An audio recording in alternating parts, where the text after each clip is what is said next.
When I was watching that video, I felt like there were moments where you wanted to say more, right? And I think you even paused a few times, like, had to like gather your thoughts so you came across in the way that you wanted to convey, right? Which I understand that. So I wanted to give you the opportunity to feel like what when you hear no tip, no trip, I feel like my opinion and others is like, oh, well, he's super against it for various reasons. And then people call you a shill, they call you this, they call you a corporate man. You've heard all of it. And I feel like it doesn't really bother you, right? But what else? Like, what is the no tip, no trip? Like, what is it about it that gets you so fired up, if that makes sense? It's not original. It's not original. Before no tip, no trip, it was what? It was Decline Now, right? Yeah, I think so. Yeah, I wasn't around then, but I've heard that. Yeah. So, and then before Decline Now, it was no free lunch, right? And before it was no free lunch, it was cherry pickers. You know what I'm saying? So all of this started from the cherry pickers, and it like, I don't have a problem with you wanting to be able to select your own orders, right? Like you have the ability to be able to select your own orders. But I think when we create strategies, when we push strategies, they need to be strategies that are overall productive in the long run. And I think that as I just outlined, the cherry picker mentality has grown into something where now it's almost okay to confront customers. Like we're cheering on dashers who are confronting customers instead of trying to work together, right? Understand that like we all in this together. Like without us, DoorDash can't deliver the food, but without the customers, we got nothing to deliver, right? So, trying to belittle the customers, trying to talk trash to the customers, or down the customers, trying to even down other dashers who have the same freedom that you do. So if you only want to take $10 orders, that's on you. But if there's somebody who only wants to take $3.75, if they're cool with that $3.75, then let them be okay with that $3.75, right? The general thought of no tip, no trip is cool, right? I got some problems with it. You can't see the tip up front, right? So the general thought, no tip, no trip, right? How many deliveries do you have? Let me ask you that. A little over 7,000. If we go back through whatever deliveries you did last month, even though you're no tip, no trip, I promise you we'll find 2 or 3 of those orders that met the requirements. You delivered the order, but it didn't have a tip on it because you can't see the tip up front. So right. the general thought, and I understand it's catchy. No tip, no trip, right? It rhymes. It's it gets people talking. It sparks some emotion. It comes off of the tongue, right? And for like I said, just in general, right? Okay, so I have my minimum is like $5.75, $6. So there again, there are going to be some orders in there where like I'm not taking it because there's no tip on it, right? But there again, you don't see me walking around just like no tip, no trip. You feel me? And I'm not disrespecting the customer in any way, shape, or form because I know that that's not going to do anything for us. There's nothing that I teach. There's nothing that I'm instructing people to do that would even lead you in that direction to think that that's something that's okay when other people are literally eating off of it. Yeah, I think for me, sometimes, I look at no tip, no trip as a way to let drivers know what their worth is, right? So most of the time, if you're talking about, hey, if Bentley's minimum's $5.75, I think that's what you said, right? And you see it's going a couple miles, hey, it works for me, I'll take it. You drop it off, there's no tip. It's like, you ain't gonna be mad because you took it at face value, right? But I try to talk about, and most of the time we don't know if there's a tip on there. We can gauge. Most of the time you can look at an order and say there's probably a $4 tip, a $5. Hey, that looks like a good hidden tip indicator. It's $6.25, 9 items. I'm all over that, right? And you could assume that there's probably going to pay you $13, $14, whatever, right? But for me, it's like those $2, $3, $4 orders, like we can't. For me, it's like when you see that, more than 90% of the time, there's probably not a tip on those. You know what I'm saying? Like if you see $2, $3, there's no tip. And if they did, they might tip you $1, like whatever. It is what it is. So for me, I can't take it, right? Because it's almost like I feel like we're enabling DoorDash to continue to send them out.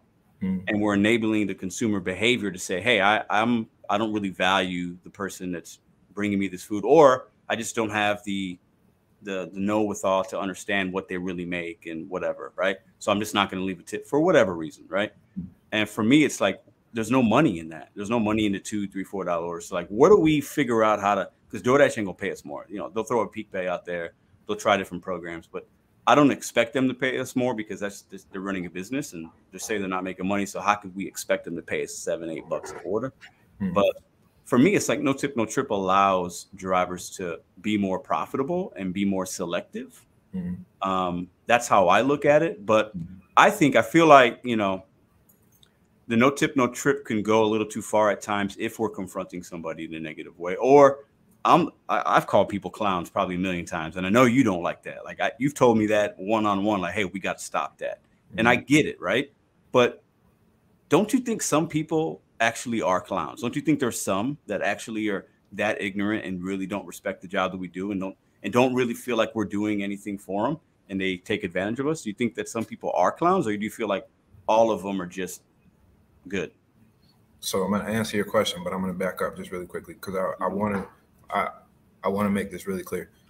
So there again, my minimum is $5.75. So I'm totally in agreement with you in the whole no tip, no trip, right? So I feel that those orders under $4, right? Those orders under $5 need to be brought up, right? And so I'm totally with you from that standpoint.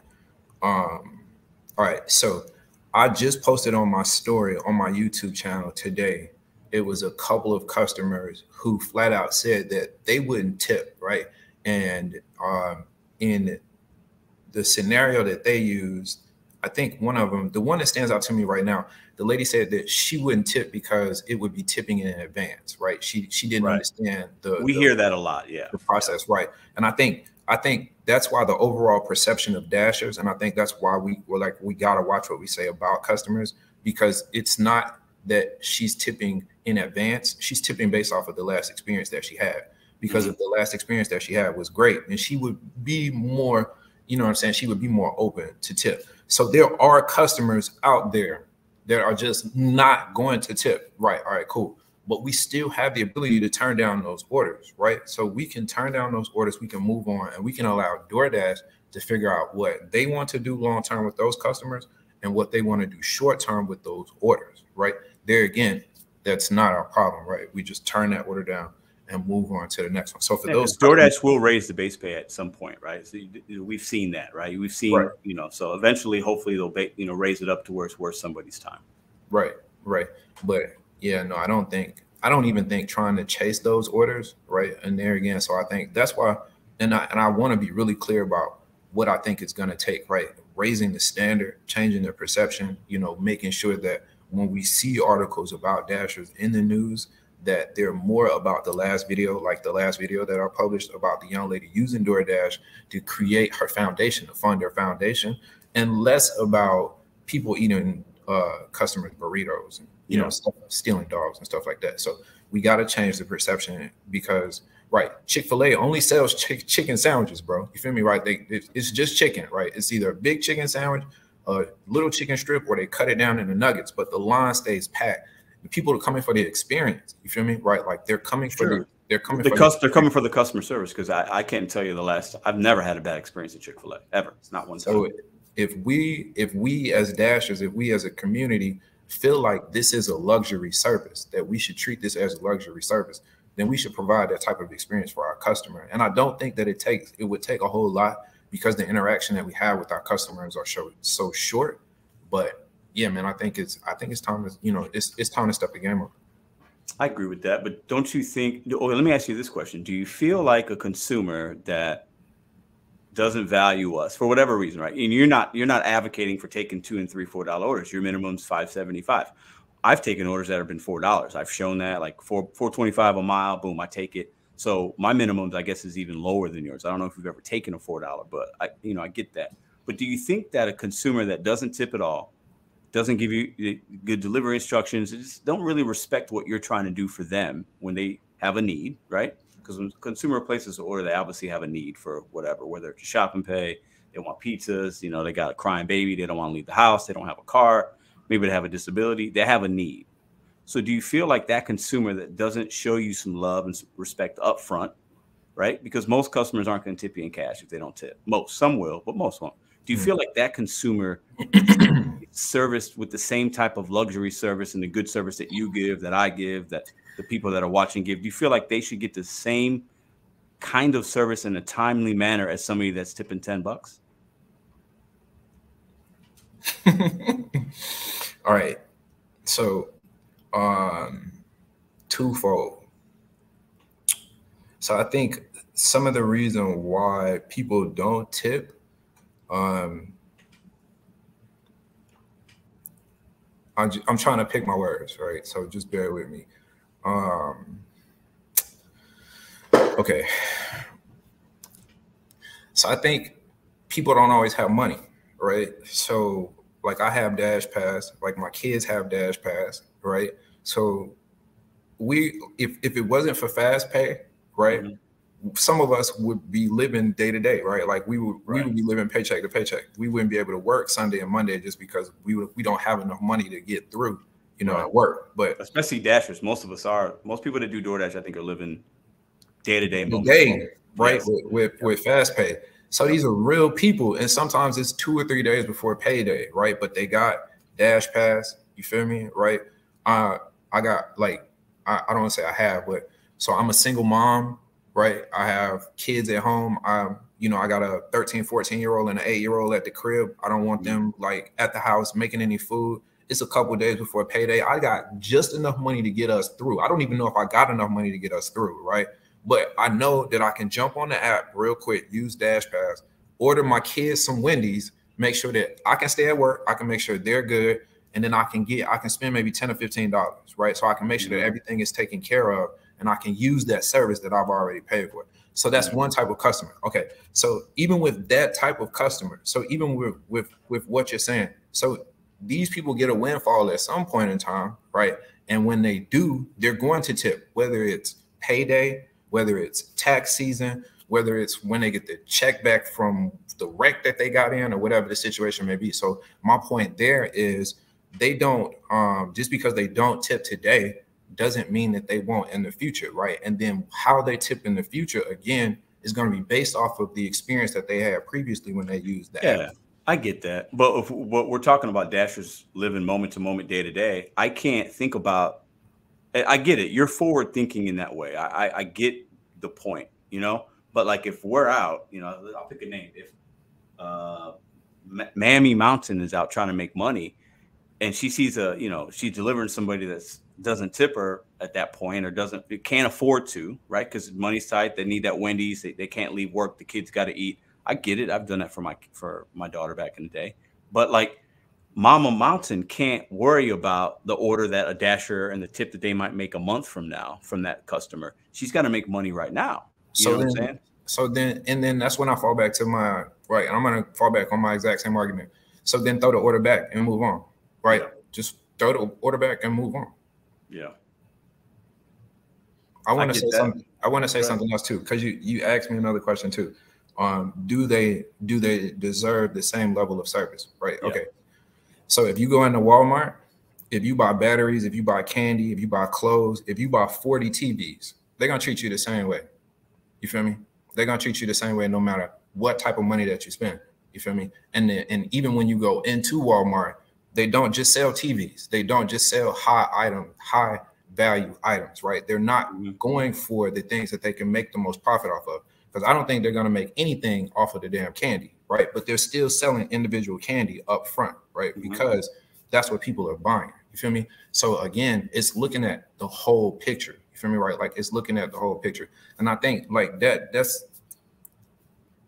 I was in sales. You feel me, right? Like I was in insurance sales before I came over to this. 30%, a 30% closing rate. You feel me? 30% closing rate was going to get you the highest, like almost the highest commission that we could get out of the department.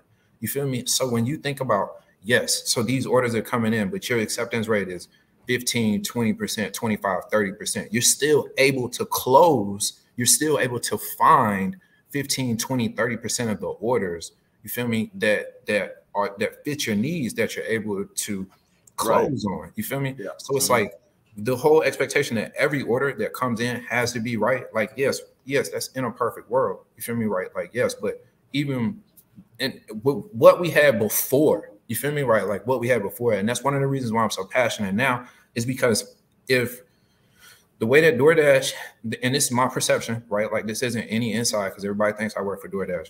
If I come to you, no, they think I work for DoorDash now too because I started doing earn by time and just trying some things out to actually give people numbers behind versus because last year I just had an opinion and I'm a loudmouth, right? But I'm trying to actually do some things with the programs to see how they actually work so people can have educational and actual knowledge. So people are calling me a corporate chill out and I'm getting paid too. So I get it. I'm getting that right now. So we have that in common. So I don't have any insight, but from my perspective, if I come to you with a program, if I come to you with something that I think is gonna work, and you just like, nah, I don't want anything to do with it. Nah, this sucks. You feel me? Right? Like, nah, this is another attempt to brainwash the people to get them to take lowball orders and you feel me? Like conspiracy theories, dramatize and all of this. Then at some point in time, we're going to stop listening to Dashers altogether. And we're just going to start to do what's best for us because anything that we bring to them is not going to make them happy. And I think that's another reason why we got to come together. That was another reason why I was like, okay, we got to do this. I got to sit down with you because we got to come together and we got to figure out how we can come to them as a team with the things that work for us, but with the understanding that they have goals too. You feel me? We can't come I get that 100%.